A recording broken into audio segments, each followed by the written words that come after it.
Hello. ആദ്യം തന്നെ എല്ലാവർക്കും വിഷു ആശംസകൾ. സമ്പൽ സമൃദ്ധിയായ പുതുവർഷം ഇങ്ങെത്തിയല്ലേ. അപ്പം നമുക്ക് ഒരു സ്പെഷ്യലായിട്ട് ഒരു മാമ്പഴം വെച്ചിട്ടുള്ളൊരു ഉണ്ണിയപ്പം ഉണ്ടായാലോ. നല്ല സോഫ്റ്റ് ആയിട്ടുള്ള നല്ല ഹെൽത്തി ടേസ്റ്റി ആയിട്ടുള്ളൊരു ഉണ്ണിയപ്പം. ഉണ്ണിയപ്പം ആർക്കാണല്ലോ ഇഷ്ടമില്ലാത്തത്. എന്നാൽ ഈസി ആയിട്ട് നമുക്ക് റെസ്റ്റ് ചെയ്യാനൊന്നും വെക്കാതെ ഇൻസ്റ്റൻ്റായിട്ട് പെട്ടെന്ന് തന്നെ ഉണ്ടാക്കിയെടുക്കാൻ പറ്റിയ ഉണ്ണിയപ്പമാണ് കേട്ടോ.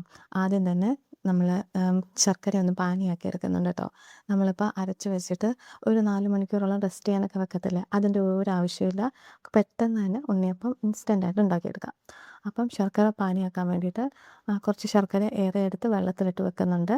പിന്നെ 4 മണിക്കൂർ കുതിർത്ത് വെച്ച പച്ചരി ഉണ്ടല്ലോ, അതൊരു ബൗളിലോട്ട് ഇട്ട് കൊടുക്കുന്നുണ്ട്. പച്ചരി ഇല്ലെങ്കിൽ നല്ല വറുത്ത അരിപ്പൊടി ഉണ്ടെങ്കിൽ അത് വെച്ച് നമുക്ക് ഉണ്ടാക്കാം കേട്ടോ. എന്നിട്ട് ഇന്നത്തെ താരമായിട്ടുള്ള മാമ്പഴം വെച്ചിട്ടാണ് ഉണ്ടാക്കുന്നത്. ഒരു പ്രത്യേക സ്വാദാണ് കേട്ടോ മാമ്പഴം വെച്ചുണ്ടാക്കുമ്പോൾ. മാമ്പഴത്തിൽ ഒരു പ്രത്യേക രുചിയാണ്. പഴത്തിന് പകരം മാമ്പഴം ഒന്ന് ചേർത്ത് എന്തായാലും ഒന്ന് ട്രൈ ചെയ്ത് നോക്കുക. ശരിക്കും നല്ല ടേസ്റ്റാണ്. പിന്നെ കുറച്ച് ഏലക്ക പൊടിച്ചതും ഉപ്പും കൂടെ ചേർക്കുക. പിന്നെ നമ്മൾ നേരത്തെ പാനിയാക്കി വെച്ച ശർക്കര പാനിയും കൂടെ ഒഴിച്ചു കൊടുക്കുക. ഇതെല്ലാം കൂടെ നമുക്കൊരു മിക്സിയിലോട്ട് ഇട്ട് നല്ല നമ്മുടെ ദോശമാവിൻ്റെ ഒരു പരുവുണ്ടല്ലോ, അതിൽ കുറച്ചുകൂടെ തിക്കായിട്ടൊന്ന് അരച്ചെടുത്തതിന് നമ്മുടെ ഉണ്ണിയപ്പത്തിൻ്റെ മാവ്. ഉണ്ണിയപ്പം കഴിക്കാൻ ഇഷ്ടമില്ലാത്ത ആരാണല്ലേ. എനിക്ക് ഭയങ്കര ഇഷ്ടമാണ് കേട്ടോ. അത് മാങ്ങ വെച്ചുണ്ടാക്കിയപ്പോഴത്തേക്കും ഒരു പ്രത്യേക ടേസ്റ്റാണ് കേട്ടോ. ഒരു കറക്റ്റ് പരുവ മധുരത്തിൽ നമ്മൾ കറക്റ്റായിട്ട് ഉണ്ണിയപ്പം ഉണ്ടാക്കിയെടുത്താൽ ഇതിലും സ്വാദേറിയ ഒരു റെസിപ്പി വേറെ ഉണ്ടാവില്ല കേട്ടോ. അത്രയും ടേസ്റ്റിയായിട്ട് ഹെൽത്തി ആയിട്ടുള്ളൊരു അടിപൊളി ഉണ്ണിയപ്പത്തിൻ്റെ റെസിപ്പിയാണ് കേട്ടോ. നമ്മൾ നല്ല രീതിയിൽ പേസ്റ്റാക്കി ഒന്ന് അരച്ചെടുത്തിട്ടുണ്ട്. ഈ ഒരു പരുവത്തിൽ നമ്മൾ അരച്ചെടുക്കണം കേട്ടോ. നമ്മൾ ഇൻസ്റ്റൻ്റായിട്ട് ഉണ്ടാക്കുന്നതെന്ന് പറഞ്ഞത് ബേക്കിംഗ് സോഡ ആഡ് ചെയ്ത് കൊടുത്തിട്ട് നമ്മൾ പെട്ടെന്ന് ഉണ്ടാക്കിയെടുക്കണം. നല്ല രീതിയിൽ പൊങ്ങി നല്ല സോഫ്റ്റ് ആയിട്ട് കിട്ടും കേട്ടോ.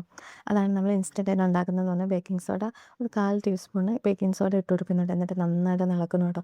എല്ലായിടവും ബേക്കിംഗ് സോഡ ഒന്ന് പിടിച്ച് കിട്ടാൻ വേണ്ടിയിട്ട് നന്നായിട്ടൊന്ന് ഇളക്കി ഇളക്കി ഇങ്ങനെ കൊടുക്കണം കേട്ടോ. അപ്പം എല്ലായിടവും ഒന്ന് പറ്റിപ്പിടിക്കും. എന്നിട്ട് നമ്മൾ ഉണ്ണിയപ്പ ചട്ടിയിലോട്ട് നിറയെ തൂക എണ്ണ ഒഴിക്കണം കേട്ടോ. കുറേശ്ശെ എണ്ണ ഒഴിക്കൽ, മുഴുവനായിട്ട് നിറഞ്ഞു നിൽക്കുന്ന പോലെ എണ്ണ ഒഴിച്ചിട്ട് നമ്മളിനിയും ആ ബാറ്ററിന് ഒഴിച്ചു കൊടുക്കണം കേട്ടോ. ഇത് നമ്മളൊരു ഗ്ലാസ്സിലാണ് ഒഴിച്ചു കൊടുക്കുന്നത്. അപ്പോൾ വെളിയിലൊന്നും പോവാതെ തവിയിലാകുമ്പോൾ അവിടെ ഇവിടെ എല്ലാം പോകും. അപ്പോൾ എങ്ങും പോവാതെ ഉണ്ണിയപ്പം നമുക്ക് മൊത്തത്തിൽ തന്നെ നല്ല രീതിയിൽ വറുത്തെടുക്കാം. എണ്ണ ഗ്ലാസ്സിലെടുത്തിട്ട് നമ്മൾ ഈ ഉണ്ണിയപ്പ ചട്ടിയിലോട്ട് ഇങ്ങനെ ഒഴിച്ചു കൊടുക്കുമ്പോഴത്തേക്കും അതെങ്ങും പോവില്ല. അത് നിറഞ്ഞു തൂകാതെ നല്ല കറക്റ്റായിട്ട് നമ്മളൊന്ന് ഒഴിച്ചു കൊടുക്കുന്നുണ്ട്. ശരിക്കും നല്ല ടേസ്റ്റായിട്ട് മാങ്ങയുടെ ഉണ്ണിയപ്പം കഴിക്കാനായിട്ട് ഞാൻ ആദ്യമായിട്ട് ഉണ്ടാക്കുകയാണ്. പക്ഷേ ഈ വിഷു നല്ല സ്പെഷ്യൽ ആയിക്കോട്ടെന്ന് വെച്ചിട്ട് നല്ല മാങ്ങയുടെ ഉണ്ണിയപ്പം തന്നെയാണ് ഉണ്ടാക്കിയേക്കുന്നത്. ശരിക്കും നല്ല ടേസ്റ്റാണ് കേട്ടോ കഴിക്കാനായിട്ട്. ഉണ്ണിയപ്പം ഇഷ്ടമില്ലാത്ത കുട്ടികളുണ്ടാവില്ല.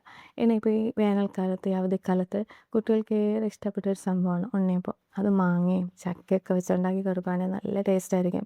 ചക്ക വെച്ചിട്ട് ഇതുവരെ ഉണ്ടാക്കിയിട്ടില്ല. ഇനി ചക്ക കിട്ടുമ്പോൾ ചക്കയും കൂടെ ട്രൈ ചെയ്യാം കേട്ടോ. അപ്പോൾ നമ്മുടെ സോഫ്റ്റ് ആയിട്ടുള്ള ഉണ്ണിയപ്പം റെഡി ആയിട്ടുണ്ട്. നിങ്ങൾ മസ്റ്റ് ട്രൈ ആണ് കേട്ടോ. പഴത്തിന് പകരം ഒരു വെറൈറ്റിക്ക് മാങ്ങയൊന്നും ആഡ് ചെയ്ത് കൊടുക്കുക. നല്ല ടേസ്റ്റിയാണ് കേട്ടോ. ശരിക്കും നല്ലൊരു പുളിപ്പോ അങ്ങനെയൊന്നുമില്ല, നല്ല മധുരമുള്ള മാങ്ങ എടുക്കണം. മാങ്ങ എടുത്തിട്ട് ആഡ് ചെയ്യുമ്പോഴത്തേക്കും നല്ലൊരു രുചിയാണ്. നല്ല സോഫ്റ്റായിട്ട് നമുക്ക് ഉണ്ണിയപ്പം കഴിക്കാം കേട്ടോ. ശരിക്കും ഇത്രയും ടേസ്റ്റ് ഉണ്ടാകുന്ന ഞാൻ ഒട്ടും പ്രതീക്ഷിച്ചില്ല കേട്ടോ. എനിക്കെന്തായാലും ഭയങ്കരമായിട്ട് ഇഷ്ടപ്പെട്ടു. നിങ്ങൾക്ക് എന്തായാലും ഉറപ്പായിട്ടും നല്ല രീതിയിൽ ഇഷ്ടപ്പെടും കേട്ടോ. ശരിക്കും അത്രയ്ക്ക് ടേസ്റ്റാണ് കഴിക്കാനായിട്ട്. മാമ്പഴം വെച്ചിട്ട് നമ്മൾ അകം കണ്ടോ നല്ല മഞ്ഞ കളറിൽ നല്ല സോഫ്റ്റ് ആയിട്ടിരിക്കുന്നുണ്ടോ. നിങ്ങൾക്ക് എന്തായാലും ഇഷ്ടപ്പെടും. നല്ല ടേസ്റ്റാണ് കേട്ടോ.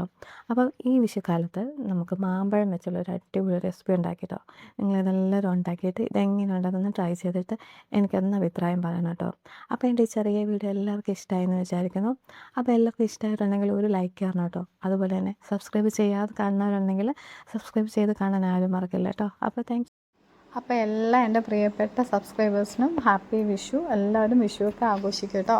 Thanks for watching.